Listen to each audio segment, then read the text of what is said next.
بدر میں بری طرح شکست کے بعد مکہ کے کافروں نے 3000 لوگوں کی فوج تیار کی اور مسلمانوں پر حملے کے لیے مکہ سے روانہ ہوئے۔ مسلمانوں نے بھی مدینہ کے ڈیفنس کے لیے 1000 صحابہ کی فورس تیار کی۔ پھر وہی بدر والا سسٹم تھا کہ کافروں کی فوج مسلمانوں سے 3 گنا زیادہ تھی، لیکن اس بار مکہ والوں کی فوج میں ایک ینگ اور ٹیلنٹڈ لڑکا اور بھی تھا، اس کا نام تھا خالد بن ولید۔ محمد صلی اللہ علیہ وسلم نے مدینہ کے اندر رہ کر لڑائی کرنے کا مشورہ دیا، لیکن زیادہ تر صحابہ نے کہا کہ مدینہ سے نکل کر اوپن ڈیزرٹ میں لڑائی کرنی چاہیے، اور محمد صلی اللہ علیہ وسلم نے اپنی رائے چھوڑ کر میجورٹی کی رائے مانی اور مدینہ سے 1000 صحابہ روانہ ہوئے۔ محمد صلی اللہ علیہ وسلم نے اس فوج کو 3 گروپس میں ڈیوائیڈ کیا: ہاجرین، اوس اور خزرج۔ 1000 صحابہ میں سے صرف 100 کے پاس باڈی آرمر اور شیلڈز وغیرہ تھیں اور صرف 50 گھوڑے۔ اس کے مقابلے میں 3000 مکہ کی فوج پر مشتمل احد کے مقام پر مسلمانوں کا انتظار کرنے لگی۔ اس فوج کو ابو جہل کے بعد مکہ کا نیا سردار ابو سفیان لیڈ کر رہا تھا۔ ان کے لیفٹ سائڈ پر ابو سفیان کا بیٹا اکرمہ اور رائٹ سائڈ پر 33 ایئر اولڈ خالد بن ولید گھوڑوں کے ساتھ لیڈ کر رہا تھا۔ مکہ کے 3000 فوجیوں سے لڑنے کے لیے جب 1000 صحابہ احد پہنچے، عبداللہ بن ابی سب سے بڑا منافق، اس نے کہا کہ ہم تو نہیں لڑ رہے بھائی، یہ تو خودکشی ہے۔ عبداللہ بن ابی اور اس کے 300 ساتھی مسلمانوں کی فوج سے الگ ہو گئے۔ یہ ایک پری پلانڈ سازش لگ رہی تھی۔ اب مسلمان صرف 700 رہ گئے اور ان کے سامنے 3000 کی فوج کھڑی تھی۔ محمد صلی اللہ علیہ وسلم نے 50 آرچرز، تیر انداز، اس پہاڑ کے اوپر بھیجے تاکہ مکہ والے پہاڑ کے پیچھے سے نہ حملہ کر سکیں، اور ان 50 لوگوں کو بالکل کلیئر آرڈر دے دیا کہ اگر تم دیکھو کہ مسلمان جیت چکے ہیں، آپ لوگوں نے پہاڑ سے نیچے نہیں آنا، اور اگر آپ لوگ دیکھو کہ مسلمان ہار گئے ہیں اور پرندے ان کے جسموں کا گوشت کھا رہے ہیں، تب بھی آپ لوگوں نے اپنی جگہ سے نہیں ہلنا۔ کافروں کی فوج سے ایک بندہ سامنے آیا اور مسلمانوں کو چیلنج کیا۔ حضرت علی نے جا کر اس کو ختم کر دیا۔ پھر اس کا بھائی سامنے آیا اور حضرت حمزہ نے اس کو بھی ختم کر دیا۔ پھر وہاں سے آتے گئے اور مسلمان ساروں کو مارتے گئے۔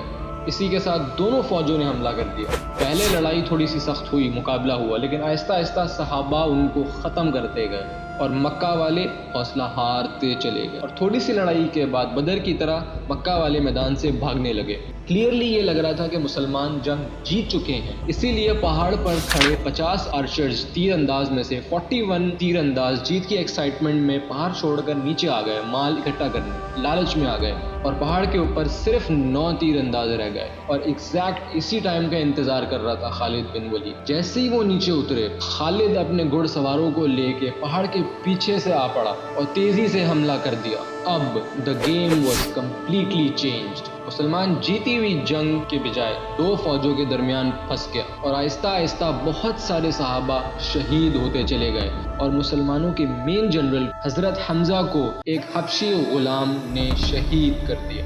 And to make it even worse، دونوں فوجوں سے لڑنے کے درمیان وہاں پر ایک افواہ پھیل گئی کہ محمد صلی اللہ علیہ وسلم کو بھی شہید کر دیا گیا، اور یہ افواہ اس لیے پھیلی کہ جب خالد بن ولید پہاڑ کے پیچھے سے حملہ کر رہے تھے تو ان کے ایک گروپ نے محمد صلی اللہ علیہ وسلم کے کیمپ پر حملہ کر دیا تھا، اور اس ٹائم وہاں پر رسول اللہ کی پروٹیکشن کے لیے صرف 9 لوگ موجود تھے۔ لڑائی یہاں تک گئی کہ محمد صلی اللہ علیہ وسلم کا دانت بھی شہید ہو گیا اس میں، لیکن حضرت طلحہ اور باقی صحابہ نے ان کو بچائے رکھا۔ 9 ڈیفینڈرز میں سے 7 جب شہید ہو گئے تو کافروں کو لگا کہ انہوں نے محمد صلی اللہ علیہ وسلم کو بھی شہید کر دیا ہے، کیونکہ انہوں نے مصعب بن عمیر کو شہید کیا تھا، جن کی صورت رسول اللہ صلی اللہ علیہ وسلم سے بہت ملتی جلتی تھی۔ اتنے میں مسلمانوں کی فوج کسی طرح وہاں سے نکل کے پیچھے ہٹی اور محمد صلی اللہ علیہ وسلم کو بچایا، پروٹیکٹ کیا، اور پہاڑ کے اوپر لے گئے، اور پہاڑ کے اوپر دوبارہ فارمیشن بنائی اور لڑائی کے لیے تیار ہوئے۔ مکہ والوں کے گھوڑے پہاڑ پر چڑھ نہیں سکتے تھے، اور بغیر گھوڑوں کے ان کی سپیڈ بہت سلو تھی، اور مسلمان ان کے اوپر بہت تیر برسا رہے تھے اس وقت۔ تو ابو سفیان نے فیصلہ کیا کہ بس اب اتنا کافی ہے، اب یہاں سے ہم لوگ مکہ چلے جائیں گے۔ جانے سے پہلے ابو سفیان نے حضرت عمر سے پوچھا کہ کیا ہم نے محمد کو قتل کر دیا ہے؟ تو حضرت عمر نے کہا کہ نہیں، وہ تو بالکل ٹھیک ہیں اور وہ سن رہے ہیں جو بھی تم بول رہے ہو۔ اس پر ابو سفیان کو بہت غصہ آیا، کیونکہ انہوں نے یہ جنگ اس لیے کی تھی کہ وہ محمد صلی اللہ علیہ وسلم کو شہید کریں اور مدینہ پر قبضہ کریں، لیکن ان میں سے کوئی بھی آبجیکٹیو ان کا پورا نہیں ہوا اور وہ واپس چلا گیا۔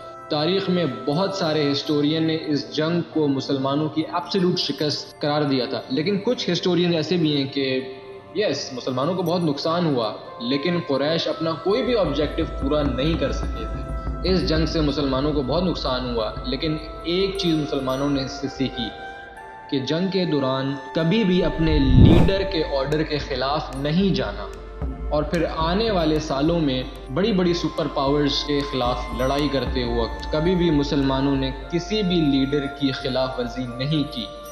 مکہ کی فوج واپس تو چلی گئی تھی، لیکن اس بار ابو سفیان نے پورے عرب سے 10,000 کی فوج جمع کی، مسلمانوں کی حملوں کی تیاری شروع کر دی پھر سے۔